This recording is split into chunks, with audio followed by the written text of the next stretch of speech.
자, 압도적 뉴스 콘텐츠 3프로 뉴스룸입니다. 안녕하세요, 이주호 기자입니다. 안녕하십니까, 류종희 기자입니다. 주말 잘 보내셨습니까? 네, 주말 잘 보내셨어요? 네, 이제 우리 아빠들은 사실 주말이 네. 주말이 아니라서 쉬진 못했죠. 그렇죠. 다들 그런 거 아닌가? 우리만 그런가요? 여러분들은 잘 쉬셨습니까? 여러분들은 어떠세요? 우리 뉴스룸 네. 시청자분들은 주말을 잘 쉬셨는지 혹시 댓글에 달아주시면 의미 있는 댓글 있으면 또 읽어드리기도 하고. 그쵸. 저희는 항상 소통하는 뉴스 아니겠습니까? 물론 그럼에도 불구하고 뉴스 중간에 저희가 여러분들의 글을 안 읽는 이유는 너무 날카로운 것들이 많아서 그런 겁니다. 무서워요. 무서워서 그런 겁니다. 네.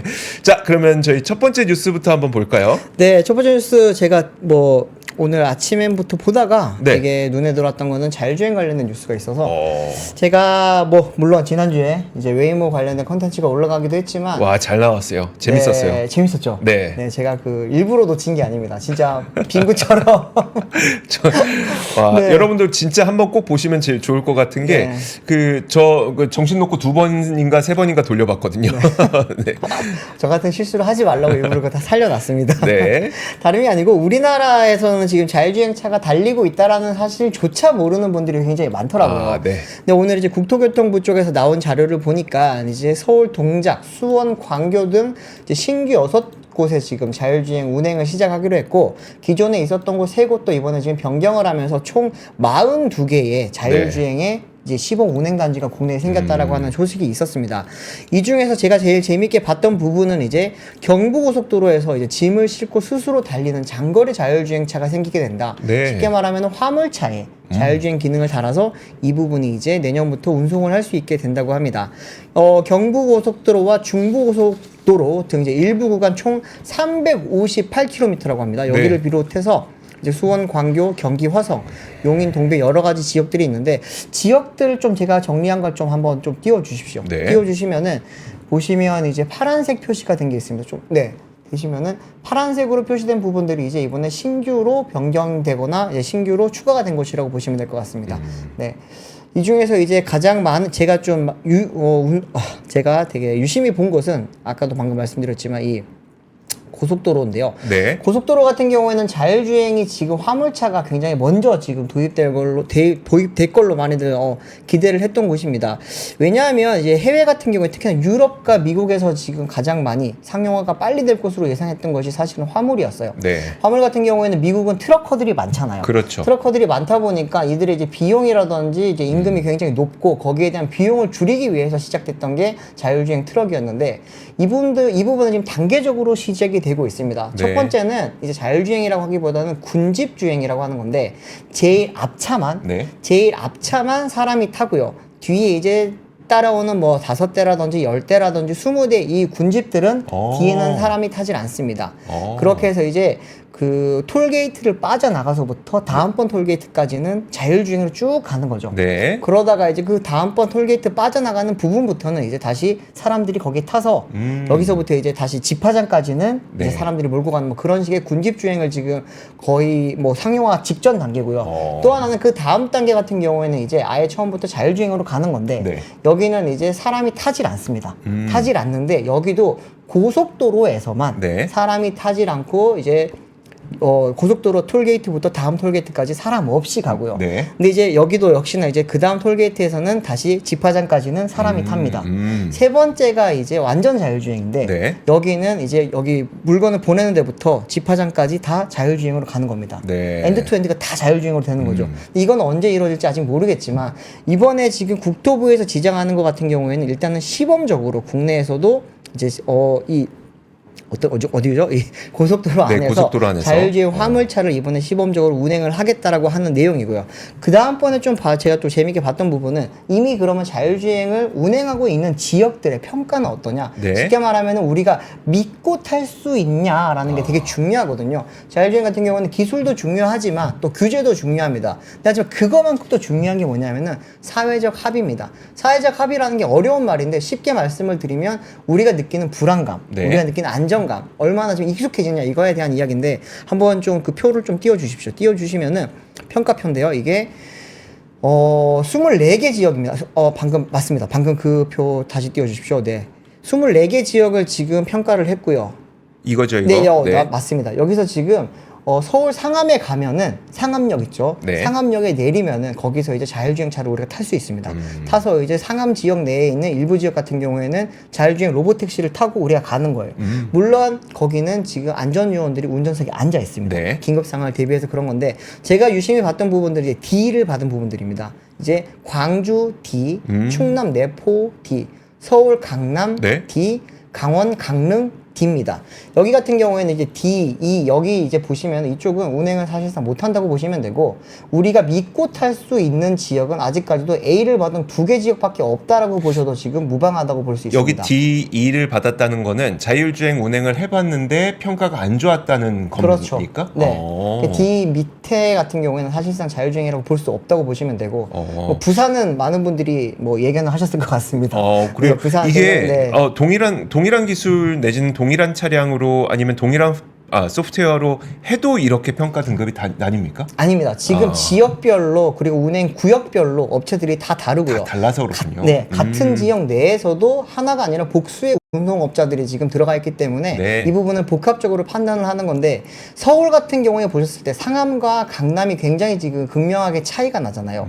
봤을 때는 상암은 그래도 좀 상대적으로 차량이 좀 적은 지역이라고 볼 수 있고 네. 서울 강남은 뭐 국내에서 손에 꼽히는 이제 교통 체증이 심한 지역이기 때문에 어려울 거라고 생각을 하는데 여기에는 이제 또 하나 볼 수 있는 거는 각 운행하는 지역별로 회사의 이제 실력도 좀 볼 수 있는 거죠. 네. 상암 같은 경우에는 이제 42-라든지 아니면은 뭐 SWM이라든지 일부 업체들이 몇 개가 있고 네. 근데 서울 강남 지역에도 지금 SWM이라 동일한 업체가 지금 하고 있거든요. 그럼에도 불구하고 지금 D와 A가 나온다는 거는 아직까지도 그 운행 업체들의 기술력이 네. 뭐 평준화가 아직 좀 덜 됐다고 할 수도 있고 지역에 따라서 데이터가 덜 쌓였다고 볼 수도 있는 거고요. 충청권 같은 경우에는 저기는 이제 저기가 세종시예요, 사실. 세종시고 네. 세종시에서 있는 그 이제 뭐 여러 택시 버스죠, 버스. 네. 버스고 저기에서 지금 이루어지는 것도 지금 A를 받았다는 거는 그 업체의 실력이 굉장히 높다고 지금 볼 수 있는 여기군요. 거죠. 충청 네. A. 그리고 네. 제주 같은 경우에는 지금 이제 제주 공항 있죠. 네. 공항에서 이제 우리가 많이 가는 보문단지까지. 네. 보문단지 아니죠. 중문단지인가요? 중문단지까지. 네. 네. 보문은 경주죠? 네. 중문까지 가는 이제 그 장거리 자율주행차랑 그리고 이제 중문단지 내에서 이제 포인트를 자율주행으로 갈 수 있는 부분들이 각각 있는 건데 거기도 지금 B 정도면은 괜찮게 볼 수 있는 겁니다. 네. 뭐 판교, 대구 다 여기도 지금 같은 업체들이 하고 있는 곳이고요. 보면은 B까지는 그래도 우리가 어느 정도 타볼만 하다라고 네. 할 수 있는 건데 C부터는 조금 애매해지고요. D부터는 불안해서 못하겠다라고 하는 이야기들이 많이 나올 수 있습니다. 특히나 이제 15번에 있는 지금 강원도 강릉 있죠. 네. 여기는 운행 첫날부터 사고가 나면서 굉장히 좀 문제가 많았던 곳입니다. 그래요? 네, 여기는 이제 롯데정보통신이라고 하는 회사와 그리고 이제 여러 업체들이 들어가 있긴 한데 네. 사고가 좀 문제가 있었던 차량이 롯데정보통신 차량이었고요. 차량 자체는 이제 해외에서 수입해온 셔틀을 가지고 했고 네. 이제 롯데정보통신의 기술력으로 했다라고 하는데 이제 그때 당시 첫날부터 운행에 좀 문제가 있다 보니까 네. 저기 대구에서 하는 일부 업체가 대신 이제 들어가서 운행을 좀 하다가 다시 롯데 쪽에서 그거를 기술을 다시 좀 완벽하게 만들었다라고 해서 다시 이제 그 업체가 빠지고 롯데가 지금 돌리고 있는데 현재 등급이 안 좋은 거죠. 어쨌든 지금 보면은 국내에서는 아직까지도 믿고 탈 만한 곳이 많지 않다. 네. 그리고 이제 국내에서도 믿고 탈 수 있는 업체가 많지 않다라고 조금은 보실 수 있을 것 같습니다. 그러면서 이제 제가 미국 다녀왔잖아요. 네. 미국에서 느꼈던 게 뭐냐면은 미국은 신기해하지 않습니다, 이제. 더 이상 자율주행차를 신기해하지 않고 그냥 일상처럼 보고 있고요. 네. 그리고 싸요. 가격이. 저렴합니다. 제가 가격 비교한 거 하나 있는데 좀 잠깐만 띄워주시면은 네. 지금 네 우버랑 비교를 했거든요, 제가. 사진이 없나요? 아, 죄송합니다. 사진을 제가 미처 준비를 못했네요. 네. 네, 그 차량 여기 갔을 때는 이제 그 구간이 우버를 타게 되면은 저희가 한 8.5km 정도 가야 되는 거였거든요. 네. 우버를 타면 $55를 내야 됩니다. $55면은 거의 한 75,000원. 거의 8만 원 가까이. 8만 원 가까이 거기다가 이제 팁도 줘야 되죠. 네. 팁 제외했을 때 $55예요. 팁까지 네. 넣으면은 네, 그러면은 뭐 $60 이상 내야 된다고 볼 수 있습니다. 10만 원 훌쩍 넘네요. 8km 가는데. 네. 그런데 이제 그 같은 구간을 봤을 때 웨이모 원 같은 경우에는 네. $33 정도 냈거든요. 그것도 비싸긴 하지만 그래도 없어요. 팁이 없고 네, 팁이 팁도 없어요. 없고 네. 그러면 한 5, 6 거의 절반 가까이로 떨어진다고 봐도 네. 되겠네요. 그리고 운전을 굉장히 잘합니다. 네. 그리고 이제 많이 다녀요, 이제는. 그리고 또 로보택시의 장점이라고 한다면은 이제 24시간, 주 7일 24시간 쉬지 않고 돌린다는 거예요. 네. 그러다 보니 이제 새벽이라든지 언제든지 탈 수 있다는 게 장점이고요. 또 뭐 여러 가지 장점들이 많은데 어쨌든 그쪽 지역 같은 경우에는 이제는 그게 일상이 됐고 네. 그리고 이제 그 데이터가 점점 많이 쌓이고 있어요. 어제 정도였죠. 어젠가 그저께 이제 테슬라에서 V13 네. 이번에 이제 13번째 버전의 FSD가 나왔고 드디어 베타를 뗐습니다. 베타를 뗐고 여전히 슈퍼바이즈드긴 하지만 이제 어쨌든 베타를 뗀 자율주행 프로그램이 이제 배포가 되기 시작을 했는데 네. 이게 이제 결국에는 우리가 봤던 사이버 캡에 이제 들어갈 기술의 기초라고 볼 수 있고 2026에서 2027년 사이부터는 이제 미국에서는 그런 로보택시 산업이 네. 굉장히 많이 좀 활성화가 될 예정입니다. 근데 우리나라는 좀 많이 힘을 내야 됩니다. 지금 우리나라 같은 경우에는 규제도 규제고요. 기술도 아직 조금 네. 많이 아쉽기도 하고요. 그러다 보니 이제 내년 3월부터는 자율주행 셔틀과 자율주행 버스가 많이 보급될 예정이라고 하면서 이번에 구간도 6개가 늘어났지만 네. 과연 믿고 탈 수 있는 게 얼만큼 될지가 되게 중요한 상황입니다. 예, 많은 분들이 현대차 이야기들을 하실 거예요. 현대차 네. 자율주행차 이야기를 하실 텐데 아까 그 저희가 보여드렸던 것 중에서 서울 강남 지역에서는 원래 현대차의 아이오닉5 기반의 자율주행차가 들어가려고 했었습니다. 네. 근데 지금 이제 안 들어가게 됐죠. 그러면서 SWM이라고 하는 업체가 지금 대신 들어가 있는 그런 상태라고 보면 되는데 현대차가 운행하는 자율주행 차는 아마 2026년 이후면은 볼 수도 있겠지만 현대자동차가 운영하려고 했던 로보택시는 네. 보기가 좀 쉽지 않지 않을까. 네, 많이 어려울 걸로 지금 보이는 상태입니다. 어쨌든 국내 자율주행 업체들 같은 경우에는 미국뿐만 아니라 지금 중국에서도 굉장히 좀 중간에 많이 끼어 있기 때문에 네. 이 부분을 빨리 지금 업체와 그리고 이제 학계랑 정부가 같이 조금 많이 만들어 가야 됩니다. 뭐 우리나라에서 지금 여러 가지 지금 뭐 같이 하고 있는 산학 협력 단체가 있기는 한데 이들은 지금 규제를 만들거나 정책을 만들거나 이런 쪽에 지금 많이 중심을 하고 있지 여기다 실질적으로 어떻게 사업화를 하겠다라든지 뭐 그런 부분에 대해서 상용화 부분에 대해서는 아직까지도 되게 약하거든요. 지금 빨리 상용화를 해서 이제는 데이터를 모으고 좀 치고 나갈 준비가 되어 있어야 되는 상황입니다. 그러니까요. 그러니까 네. 데이터를 모으는 것도 우리는 안 하고 있으니까. 거의 없죠. 이걸 네. 데이터를 모아서 그걸 학습시키는 과정도 필요한데 우리는 아직 데이터 모으는 것도 안 하고 있으니까. 지금 저기 택시 조합 말씀도 하시는데 네. 그것도 우리가 되게 좀 넘어야 될 허들 중에 하나긴 하죠. 결국엔 이게 정치적으로 해석을 하면 아무것도 못해요. 네. 우리가 이제 몇 번은 겪어봤지만 그렇게 될 수 있기 때문에 이거는 조금 산업적으로 기술적으로 한 단계 업그레이드를 하기 위해서는 조금 퀀텀 점프 할 만한 계기가 필요합니다, 사실. 네, 네. 알겠습니다. 이게 또 택시 조합은 아무래도 이제 그 면허권과 그렇죠. 관련된 이권들도 좀 존재를 하기 때문에 네. 쉽진 않겠습니다만, 그렇죠. 그분들의 뭐 생존권, 면허권 이거를 뭐 침해해야 된다, 뭐 기술 발전을 위해서 그런 얘기는 아니고 네. 어떻게 하면 그분들과 함께 이 자율주행에 같이 갈 수 있을지에 대해서 좀 생각해볼 필요는 있을 것 같습니다. 네. 자, 그리고 다음 뉴스 한번 전해드리도록 하겠습니다. 다음 뉴스 헤드라인 한번 올려주시면 이거 굉장히 먼지 같은 단독? 아, 네. 솜털 막 보풀하기 같은 단독? 아니에요. 그런 뉴스인데 네. 지금 그 네이버 핫딜 대란이 좀 펼쳐졌다는 얘기들 많이 나오고 있어요.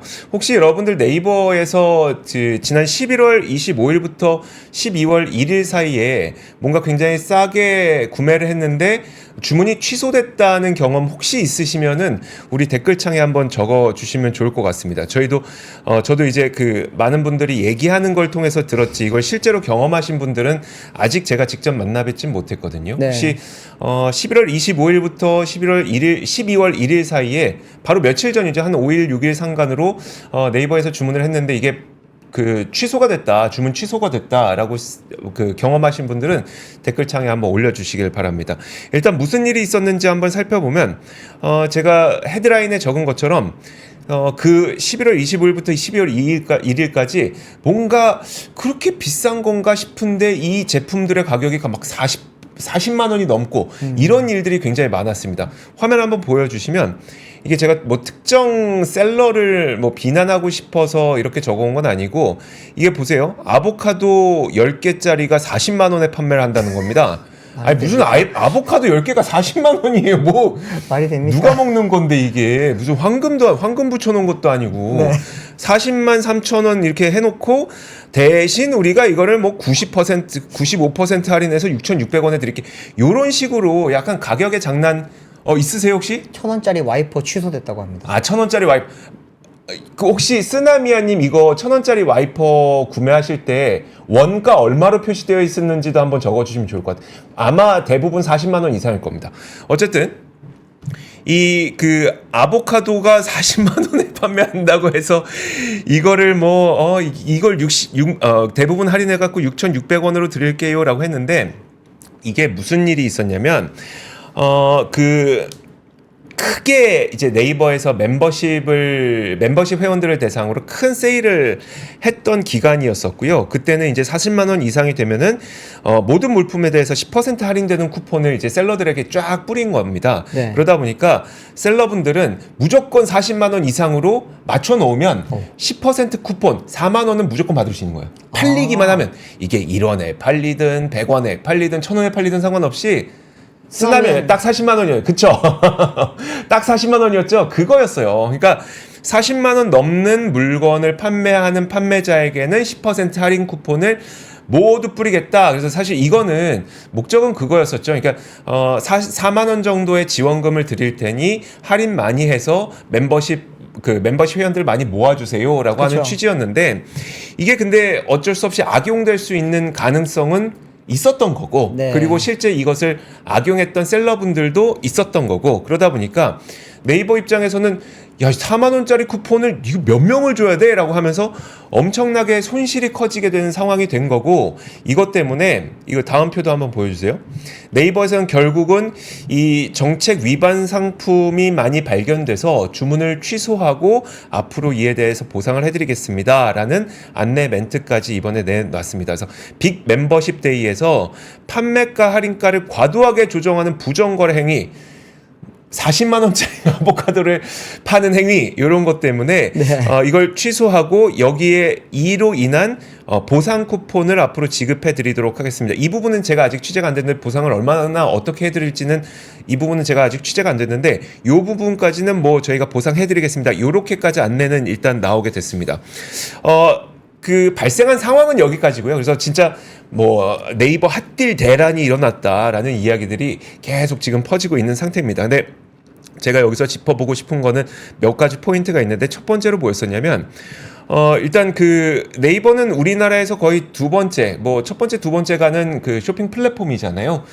정말 이렇게 거대한 플랫폼에서 이렇게 셀러분들이 악용할 것을 예측하지 못했나? 정말 예측하지 못했을까? 예측하지 못했으니까 이런 일이 벌어졌겠죠? 근데 예측하지 못했다는 게 참 안타까운 게 첫 번째고, 근데 만약에 예측하지 못했다고 한다면 사실 그냥 소비자 입장에서만 생각하기로는 어쨌든 예측하지 못한 건 네이버의 잘못인 거고 네. 그러면은 소비자에게 그 물품은 보내주고 그 다음에 셀러와 해당 그 부정을 저지른 셀러와 네이버의 플랫폼이 나중에 뭐 민사를 하든 뭘 하든 간에 서로 그 이후에 조율을 했었어야 되는 게 아닌가라고 하는 게 그 두 번째 드는 생각이고요. 네. 세 번째로 드는 생각은 우리나라에 지금 쇼핑 플랫폼이 2개밖에 안 남은 상태잖아요. 사실상 그렇죠. 네, 그러다 보니까 이런 쇼핑 플랫폼이 사실 2개 이상이 존재를 해야 셀러분들이 더 유리한 협상력을 갖게 되거든요. 그렇죠. 근데 이런 상황에서 셀러들이 이런 것들을 악용하는 사례, 이것도 그렇게 썩 마뜩치 않게 다가오긴 했습니다. 네. 굳이 이렇게 악용을 했었어야 되나? 셀러분들이 굳이 이걸 그렇게 악용을 했었어야 되나? 라는 생각도 좀 듭니다. 제가 왜 우리나라의 쇼핑 플랫폼 2개밖에 안 남았잖아요. 여기서 악용하면 좀 그렇죠라고 말씀드리는 이유가 뭐냐면 네. 지금 알리바바 그룹이 계속해서 우리나라 플랫폼들을 하나씩 어떻게든 좀 시장을 넓혀가려고 시도를 하고 있거든요. 그래서 오늘은 어떤 뉴스가 또 나왔냐면 우리나라의 패션 편집샵 플랫폼이 있습니다. 뭐 지그재그라든지 네. 그 다음에 또 뭐가 있을까요? 그 지그재그 그 다음에 에이블리. 편집샵 플랫폼 있잖아요. 네네. 편집샵 플랫폼 무신사 말고. 무신사 말고 무신사나 아니면 W 컨셉이나 이런 것들은 사실 어떻게 보면 그 디자이너 플랫폼인 거고 네. 편집샵 플랫폼 있잖아요. 편집샵 플랫폼에 에이블리, 지그재그 요런 기업 요런 플랫폼들이 이제 겨우 아직까지 살아남은 몇 안 되는 플랫폼들인데 네. 알리바바에서 1,000억 원을 이제 에이블리에게 투자한다는 소식도 또 있었습니다. 물론 지금은 그 1,000억 원 투자일지라도 이게 뭐 계속해서 지분을 늘리고 하다 보면 결국 알리바바의 자회사 되는 거 아니냐 이런 우려감들도 좀 있는 상태거든요. 그러면 사실 우리나라에 있는 플랫폼들이 몇 가지가 존재해줘야 사실 결국은 셀러분들도 먹고 살 수 있고 협상력 높은 상태에서 먹고 살 수가 있고 우리 소비자들도 가격을 비교하고 살 수 있고 이런 상태인데 네. 굳이 유일하게 두 개밖에 남지 않은 그 두 개밖에 남지 않은 플랫폼에서 이렇게 꼭 악용을 했었어야 되나? 꼭 그렇게 다 가져서 갔어야 되냐? 이런 그런 생각이 좀 들었습니다. 여러모로 사실 네. 저는 이거 보면서 네이버가 이제 멤버십을 최근에 좀 늘리려고 많이 좀 드라이브를 걸고 있잖아요. 그렇죠. 그러는 과정에서 좀 이 부분이 악용될 거를 알면서 한 건지 알지 모르면서 못했겠죠. 한 건지, 근데 모르면서 네. 몰랐다면 더 큰 문제일 것 같긴 해요. 그것도 좀 되게 아쉬운 거죠. 네. 네. 좀 너무 멤버십 지금 늘리는 데만 너무 혈안이 돼 있는 거 아닌가라고 하는 그런 좀 아쉬움이 많네요. 맞습니다. 네, 다음 소식은 요즘 국내 배터리 업체들이 많이 안 좋잖아요. 네. 안 좋은데 얼마나 안 좋은지에 대해서 이제 오늘 S&E 리서치에서 3분기 결산 실적이 나와서 한번 가져와 봤습니다. 3분기 결산 실적을 한번 좀 표를 좀 띄워주시면은 제가 그거 보면서 계속 말씀을 드리겠습니다. 이제 보시면은 이제 S&E 리서치가 오늘 발표한 내용인데요. 이 보셨을 때 우리나라 순위가 이제는 매출액 기준으로 봤을 때는 여전히 LG에너지솔루션이 2등을 유지를 하고 있습니다만 출하량 기준으로 봤을 때는 이제 3위가 됐고요. 네. 그리고 이제 마켓쉐어가 좀 전 충격적이었는데 11.2%밖에 되지 않습니다. 글로벌 전체 시장에서. 그리고 이제 2등인 핀 드림스가 BYD입니다. BYD의 이제 배터리 유닛 이름이 핀 드림스인데 BYD 같은 경우에는 이제 마켓쉐어가 17%로 올라갔습니다. 1등인 CATL과 둘만 합치더라도 52.2%입니다. 52.2%가 되고요. 절반을 넘었네요. 네. 그리고 이제 제외하고도 지금 밑에 있는 CALB, 보션, EVE, S볼트, 선호다 같은 중국 업체들 다 합쳐보니까 70%입니다. 중국 업체가 70%예요? 네, 글로벌 전체 시장에서 이제 중국 배터리의 이제 점유율이 70%가 됐고요. 한국 배터리의 그러면 점유율은 LG 에너지솔루션 11.2%, 삼성 SDI 3.1%, SK온 2.9%에서 17.2%밖에 되지 않습니다. 네.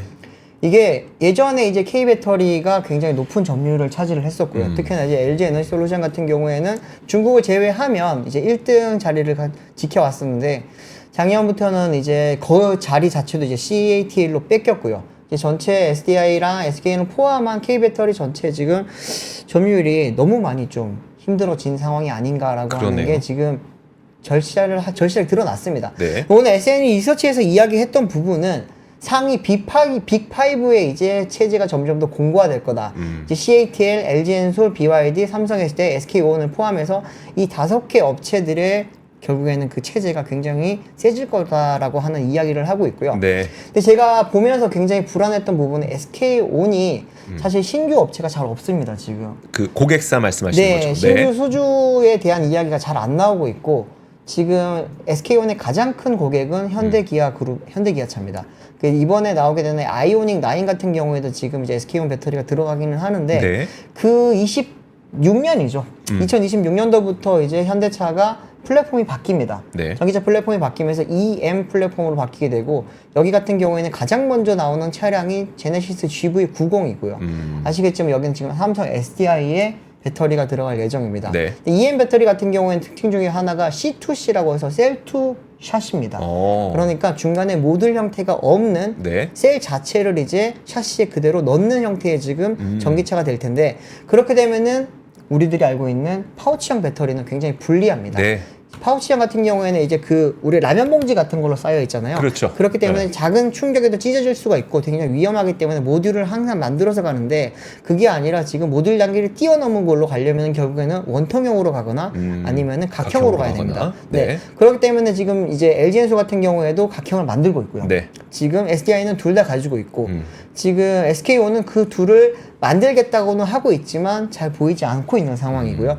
그렇기 때문에 지금 SK온이 굉장히 좀 많이 힘들어하는 상황이고 그 밑에 있는 CALB라고 하는 곳이 있습니다. 중국 업체인데 여기 같은 경우에는 이제 그 우리들이 많이 알고 있는 니오, 네. 림모터 이런 이제 중국의 좀 전기차 스타트업들 이쪽이 네. 지금 많이 들어가고 있는 회사입니다. CATL과 함께 중국에서 굉장히 빠르게 성장을 하고 있는 회사인데 이 회사가 어느 순간 이제 SK온을 뛰어넘을 거다라고 이야기를 했고 점유율로 봤을 때는 이제 뛰어넘어 버렸습니다. 5% 점유율이고 SK온이 2.9%니까요. 네. SK온은 지금 8입니다. 8위. 점유율로 봤을 때.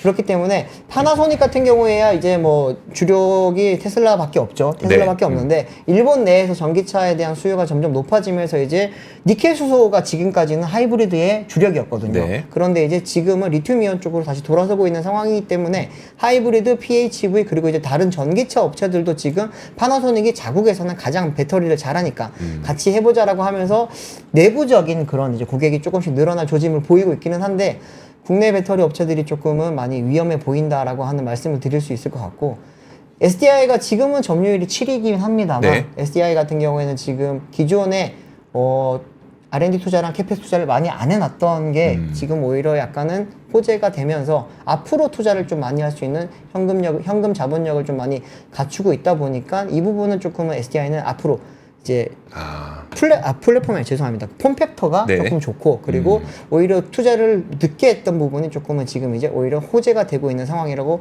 보시면 될 것 같기는 합니다. 네.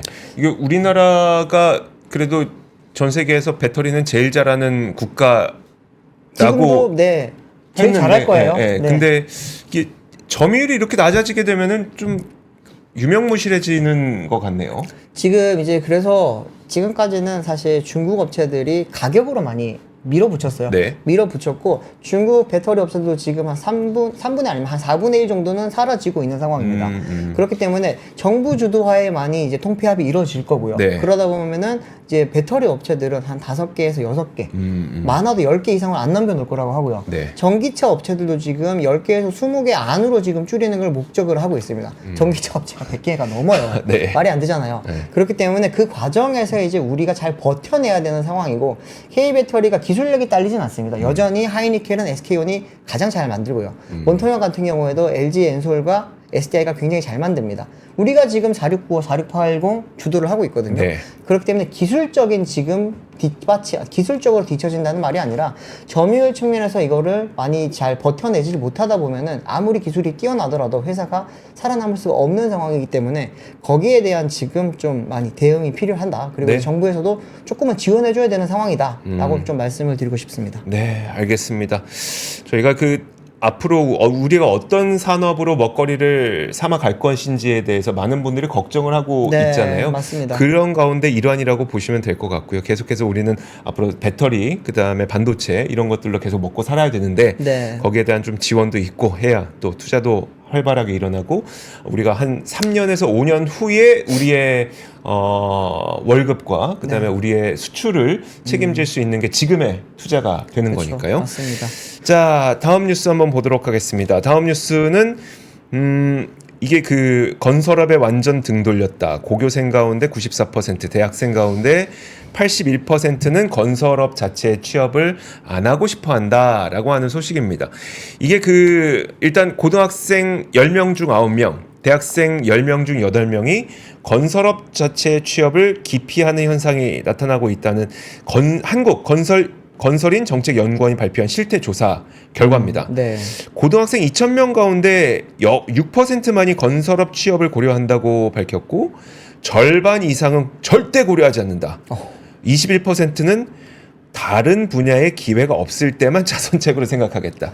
이게 그냥 비단 우리가 몸으로 노동하는 거 말고 그러니까 화이트 칼라 건설업도 마찬가지, 그러니까 포함된 겁니다. 그렇기 때문에 건설업이라고 하는 쪽에 대한 취직 욕구가 굉장히 낮구나라고 하는 것을 말씀드리는 건데, 아니 뭐 건설에 취직하려고 하는 학생들이 적습니다가 뭐가 큰 뉴스가 됩니까?라고 하는데, 제가 얼마 전에 이제 압권에서 미국에 일할 사람이 없다는 콘텐츠를 하나를 만들었었어요. 그렇죠. 근데 거기에서도 문제가 가장 핵심 그 문제가 뭐냐면, 인구가 적은 것도 문제지만 그것보다도 더 큰 문제는 우리가 사회를 구성하고 그 사회가 돌아가는데 필요한 필수 산업이라고 하는 부르는 부분들이 있잖아요. 네. 건설이라는 것. 사실 건설은 필수입니다. 이게 있어야지 유지 보수도 되고, 뭐 도로 유지 보수도 되고, 네. 건설도 하고, 아니면 이미 지어놓은 거 유지 보수도 되고. 건설 인력은 사실 사회의 필수 인력이라고 볼 수 있는 그런 분야입니다. 네. 그리고 뭐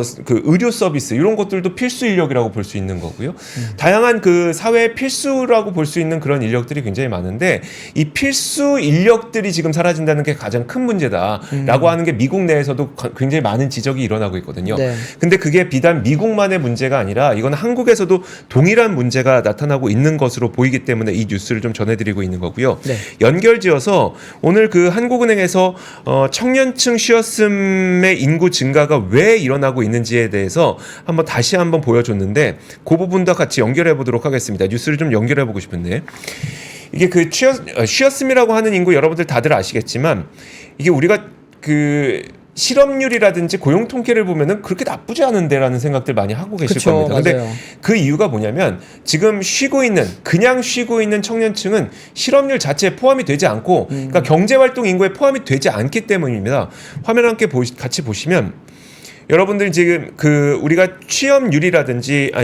실업률이라든지 취업자 수를 통계를 내는 건 이 윗부분입니다. 하지만 청년들 가운데 이게 쉬고 있는 청년들, 근로의 의욕이 없고 근로의 시도가 없었던 청년들의 경우에는 비경제 활동 인구에 들어갑니다. 이 비경제 활동 인구라고 하는 거는 가정주부라든지 실제 그 경제 활동 인구가 아닌 분들을 우리가 비경제 활동 인구라고 묻잖아요. 네. 그런데 청년 인구 중에 쉬고 있는 인구는 비경제 활동 인구에 들어가기 때문에, 이 쉬었음 인구가 늘어나게 되면 경제 활동 인구에 보이는 취업자 수, 실업률, 여기에는 체크가 아예 안 됩니다. 그러면은, 야, 청년들이 못 하고 있는데, 안 한다는 표현은 안 쓰겠습니다.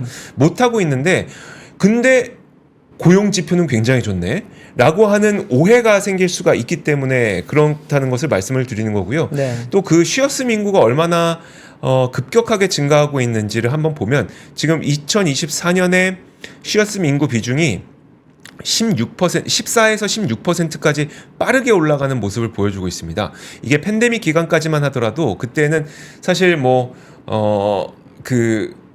다양한 일들이 있었어요. 다양한 일들을 했었죠. 뭐 배달도 많이 하시고, 그것만 하더라도 엄청난 돈을 벌 수가 있었으니까. 네. 근데 그런 희망이 사라진 지금 현재에서는 많은 청년들이 좀 쉬고 있는 그런 모습이 나타나고 있습니다. 그러다 보니까 지금 왼쪽에 보이는 실업률 떨어지고 있죠. 그리고 취업자 수 증감은 뭐 다소 줄어들고 있긴 합니다만 마이너스까지 안 가고 있죠. 실업률 이렇게 떨어짐에도 불구하고 쉬는 청년들은 늘어나게 되는 이런 현상들이 나타나고 있습니다. 그래서 지금 그 미국도 마찬가지로 취업자와 그 직장의 미스매치가 굉장히 많이 일어나고 있거든요. 네. 고학력 인구는 많은데 고학력을 필요로 하는 일자리는 적은. 그러다 보니까 고학력 근로자들은 결국 쉴 수밖에 없는 이런 현상들이 좀 나타나고 있거든요. 근데 네. 우리나라도 지금 거의 비슷한 현상이 나타나고 있습니다. 우리나라에 있는 그 수많은 대학교 졸업생들, 석사까지 따고 계신 그분들, 네. 그분들을 수용할 수 있을 만한 일자리가 충분치 않다 보니까 결국은 이런 분들 쉬었음으로 또 나올 수밖에 없는 현상이 좀 일어나고 있어서, 이 미스매치를 해결할 수 있는 정책 이런 것들이 좀 필요해 보입니다. 네. 어렵네요. 이게 참 쉬었음이 저희가 다룬 지가 이제 거의 1년이 다 1년이 넘었죠. 1년이 넘었죠. 그럼 사실 참 정부 주도 하에 뭘 하더라도 안 될 수도 있는 정책이다 보니까 이게 쉽지 않네요. 자, 근데 그 미국 얘기 네. 조금만 더 해드리면 되게 재밌었던 게 뭐였었냐면, 그 지금 베이비 부머 세대가 미국의 전체 자산 가운데 한 절반 가까이를 소유하고 있다는 거예요. 미국 전체 자산의 절반 가까이를 네. 베이비 부머 세대가 갖고 있다는 거예요. 그러면은 이제 그 베이비 부머 세대의 자녀들이 우리 세대 정도가 되잖아요. 그렇죠. 그럼 우리 세대의 그 미국인들 기준입니다. 우리 얘기 아닙니다. 네. 미국인들 기준으로 우리 세대에 있는 친구들이 그럼 언제까지 일을 할 것이냐. 베이비 부머 세대가 갖고 있는 자산의 일정 부분 유산을 받게 되면 네. 이 친구들도 자산이 많기 때문에 네. 이 친구들 역시 좀 빠르게 은퇴를 할 가능성이 있다. 그러면은 미국도 이거는 구조적으로 은퇴 시점이 앞당겨지는, 네. 다만 그들은 이제 돈이 있으니까 은퇴 시점을 앞당기는 그런 현상이 좀 발생을 할 수 있기 때문에 이 일자리 부족이 아니라 근로자의 부족 현상은 구조적으로 앞으로 계속 이어질 수 있다는 이야기를 미국에서도 하고 있더라고요. 그래서 휴머노이드가 빨리 발전을 하고 있는 건가요? 그럴 수도 있습니다. 네. 되게 아무래도 이번 정권 이제 트럼프 정권 안에서 지금 일론 머스크가 얻을 수혜 중에 가장 큰 수혜 중에 하나가 또 휴머노이드 쪽에 이제 규제 네. 철폐라고 하거든요. 이게 뭐 휴머노이드 기술도 기술이지만 방금 말씀하셨던 인권 문제라든지 노동권 관련돼 가지고 이게 굉장히 복잡하게 얽혀 있다 보니까 네. 이 부분도 어쩌면은 트럼프 정권에 좀 풀리면서 그렇죠. 일자리 문제에도 좀 다른 또 변화가 있을 수도 있겠네요. 네. 알겠습니다. 네, 다음 뉴스 빠르게 전달드리겠습니다. 요즘 뭐 코인 하시는 분들 많죠. 그렇죠. 코인 하시는 분들 많고 주변에 이제 인증샷이 많이 올라오기 시작했습니다. 그래요? 그때는 어떤 인증샷이? 내가 몇 퍼센트 벌었다. 몇 벌었다? 퍼센트가 아니에요. 몇백 퍼센트, 몇천 퍼센트 벌었다. 아. 내가 이제 수익 인증을 할 때 뭐 몇십억을 벌었다. 이런 분들이 굉장히 많이 나오고 있습니다. 쎄한데. 네, 보통 이제 그 인증샷이 올라오거나 내가 인증샷을 찍고 싶어질 때가 네. 위험하다라고 이야기를 하는데 어쨌든 뭐 비트코인은 현재 지금 보니까 1억 3,390만 원 정도 합니다. 네. 하나 기준으로요. 굉장히 높고 지금 어쨌든 10만 불을 앞두고 계속 왔다 갔다 하고 있는 상황이고요. 오늘 뭐 리플이 많이 올랐대요. 근데 뭐 그런 이야기들이 있는데 코인이 많이 오르다 보니까 사람들이 코인을 돈을 벌면 네. 세금을 내야 되는 부분에 대해서 굉장히 또 많이 관심을 가지지 않습니까? 근데 그런 과정에 이제 원래 이제 윤석열 정부에서는 올해 4월 달에 코인 과세를 2년을 유예를 하겠다라고 네. 했었죠. 그랬다가 이제 민주당에서는 무슨 소리냐? 과세는 있어야 된다라고 했다가 어제 이제 민주당 쪽에서도 코인 과세 2년 유예안에 동의를 하겠다라고 이야기가 나오면서 네. 결국에는 이제 코인 과세는 2027년으로 지금 미뤄지는 분위기입니다. 그러다 보니까 오늘 코인도 많이 올랐고요. 네. 코인이 또 오르다 보니까 그러면은 관련된 주식들도 굉장히 많이 올랐습니다. 그렇겠죠. 네. 관련된 주식들이 어떤 거 있는지 조금 말씀을 드려볼게요. 일단은 우리기술투자라고 하는 데가 있습니다. 유명하죠. 우리기술투자 유명하죠. 여기 네. 이제 가상화폐 뭐 관련주로 제일 유명한 곳인데 오늘 지금 8.6% 올랐고 그리고 이제 그 다음에 하나투자증권 있고요. 여기는 무슨 연결이었었죠? 우리기술투자와 하나투자증권 모두 다 이제 두나무의 그 두나무의 주주입니다. 그렇죠. 우리기술투자 같은 경우에는 이제 현재 두나무의 7.2%, 하나투자증권은 5.94%를 가지고 있는데 두나무가 뭐냐 하면 업비트입니다. 네. 업비트의 지금 이제 그 회사기 때문에 여기에 대해서 지분을 가지고 있다 보니까 그렇게 되는 거고 또 하나 오늘 이제 T-사이언티픽이라고 하는 곳이 있는데 여기는 또 빗썸이라고 하는 거래소에 또 이제 또 여기 또 주주라고 합니다. 네. 그러다 보니까 많이 올랐다고 하는데 어쨌든 말씀드리고 싶은 거는 이제 이런 이야기들이 많이 나올 때 조금은 조심해야 될 것 같다라고 하는 거죠. 오늘 보니까 이제 지상파 뉴스들과 이제 YTN 이런 곳에서도 이제 코인 부자들에 대한 이야기들을 많이 하더라고요. 조금 많이 조심을 하는 게 좋지 않을까라고 하는 생각이 듭니다. 네, 알겠습니다. 그리고 단신 하나만 더 전해드리고 네. 마무리 짓겠습니다. 대한상공회의소가 오늘 어떤 세미나를 열었냐면 2025년 유통산업 전망 세미나를 열었습니다. 내년에 이제 유통업계가 어떻게 변할 것인지에 대한 이야기가 여기에 이 자리를 통해서 나왔는데 한마디로 하면 외국인들이 이제 면세점 안 가고 올리브영 간다라고 하는 얘기입니다.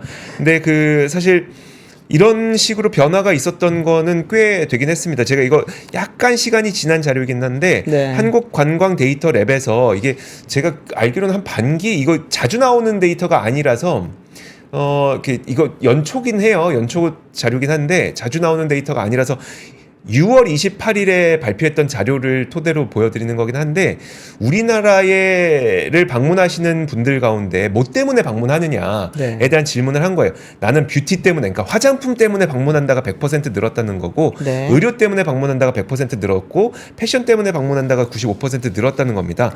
근데 여기에서 그러면 그 뷰티 가운데 그러면 뭐 때문에 늘었습니까? 라고 하면은 뷰티도 사실 여러 가지가 있잖아요. 화장품도 있을 거고 그다음에 이제 머리하러도 올 그쵸. 거고 여러 가지가 있을 텐데 성형수술도 많이 하고. 근데 이제 거기에서 보면은 올리브영을 방문하려고 하는 비중이 우와. 굉장히 많다는 거죠. 네. 이런 것들이 사실 그 올리브영 자체가 이제 관광지화된 측면도 분명히 있고 네. 면세점이 과거에 어떤 중국 따이공들의 유통 경로처럼 잘못 구조화되어 있다가 이게 지금 네네. 정상화되는 과정이라고 하잖아요.